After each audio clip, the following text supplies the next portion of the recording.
அழிந்து போன மனித மூதாதையர் இனமான ஹோமோ எரெக்டஸின் எலும்புக்கூடுகள் உட்பட 6000க்கும் மேற்பட்ட புதைப்படிவங்கள் இந்த தீவின் கடற்தளத்தில் இருந்து மீட்கப்பட்டிருக்கின்றன. இந்த கண்டுபிடிப்பு தென்கிழக்கு ஆசியாவில் ஹோமோ எரெக்டஸின் அறியப்படாத மக்கள் தொகை இருந்ததாகவும் ஆரம்பத்தில் நவீன மனிதர்களுடன் தொடர்பு கொண்டதாகவும் இருக்கலாம் என்பதை குறிப்பதாக கூறப்படுகிறது.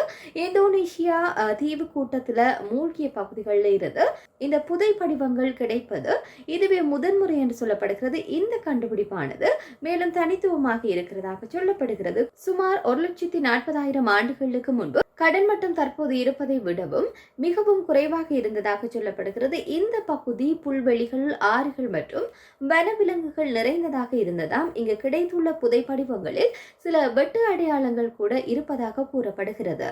இதே இந்த பகுதியில் வாழ்ந்த மனிதர்கள் ஆரம்பகால மனிதர்கள் ஆமைகள் மற்றும் பெரிய விலங்குகளை வேட்டையாடியதை குறிப்பதாக சொல்லப்படுகிறது. இந்த புதைப்படிவங்கள் தென்கிழக்கு ஆசியாவில் ஆமை வேட்டைக்கான பழமையான ஆதாரங்களை வழங்குகின்றது. இந்த ஆரம்பகால ஹோமினின்கள் நவீன பசுக்களை போன்ற விலங்குகளை வேட்டையாடுவதாகவும் புதைப்படிவ தடயங்கள் தெரிவிக்கின்றன. ஆசிய நிலப்பரப்பில் வாழ்ந்த ஆரம்பகால நவீன மனிதர்களிடையே இந்த வேட்டை மிகவும் பொதுவானதாக இருந்ததாக சொல்லப்படுகிறது. இது ஹோமோ எரெக்டஸ் இந்த நுட்பங்களை அவர்கள் தொடர்பு கொண்ட பிற மனித இனங்களில் இருந்து கற்றுக்கொண்டிருக்கலாம் என்று சொல்லியும் சந்தேகத்தை எழுப்புகிறது. மனித பரிமாண வளர்ச்சி வரலாற்றில் ஹோமோ எரெக்டஸ் மிக முக்கியமான இடத்தை பிடித்துள்ளது. இந்த பண்டைய இனமானது சுமார் 2 பில்லியன் ஆண்டுகளுக்கு முன்பு தோன்றியது என்று சொல்லப்படுகிறது. மேலும் நவீன மனிதர்களை போன்ற உடல் அமைப்பை கொண்ட நம்முடைய மூதாதையர்களின் முதன்மையானவர்களாக இவர்கள் விளங்கினார்கள் என்று சொல்லப்படுகிறது.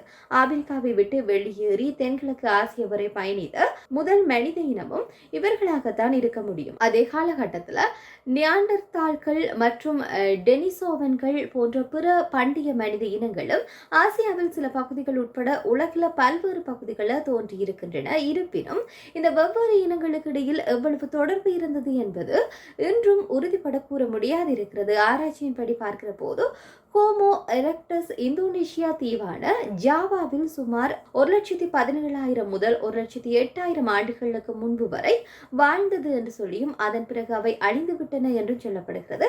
வெகு காலத்திற்கு பிறகு சுமார் 77,000 ஆண்டுகளுக்கு முன்பு நம்முடைய சொந்த இனமான ஹோமோ சேஃபியன்கள் தென்கிழக்கு ஆசியாவில் வந்தனர் என்றும் நவீன மனிதர்கள் அங்கு தோன்றுவதற்கு முன்பே ஹோமோ எரெக்டஸ் இப்பகுதியில் மிக நீண்ட காலம் உயிர் பிழைத்திருப்பதை இந்த கால வரிசை நிரூபிக்கிறது என்று சொல்லியும் சொல்லப்படுகின்றது.